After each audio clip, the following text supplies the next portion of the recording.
இனிய தமிழ் மக்கள் அனைவருக்கும் என்னுடைய மனப்பூர்வமான இனிய பொங்கல் நல்வாழ்த்துக்கள்.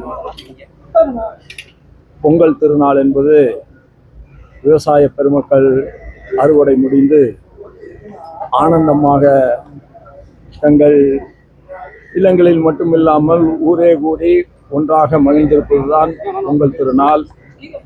இதில் எந்த பேதத்திற்கும் இடமில்லை.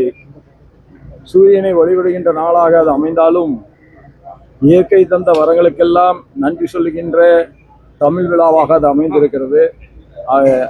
உலகெங்கும் வாழ்கின்ற அத்துணை தமிழ் மக்களுக்கும் இனிய பொங்கல் நல்வாழ்த்துக்களையும், பிற பகுதிகளில் வாழ்கின்ற விவசாய பெருமக்களுக்கு சங்கராந்தி என்கின்ற அந்த பொங்கல் நல்வாழ்த்துக்களை தெரிவித்துக் கொள்கிறேன்.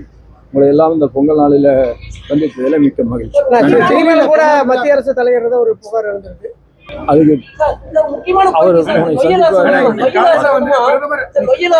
முக்கியமான கோரிக்கையா இருக்குனால நீங்க துணை தலைமையா இருக்கீங்க சார். நொய்யலாறு சம்பந்தமான நிலைப்பாடு நொய்யலாற்றை மீண்டும் புதுப்பித்து எடுக்க வேண்டும் என்பதுதான் இந்த பகுதியிலே வாழ்கின்ற ஒவ்வொரு மக்களுடைய எண்ண உணர்வாக இருக்கும். இதை நொய்யலாற்றை நாம் மீட்டெடுப்பது என்பது தஞ்சை விவசாய பெருமக்களுக்கு நாம் செய்கின்ற மிகப்பெரிய பேராக அமைக்கும்.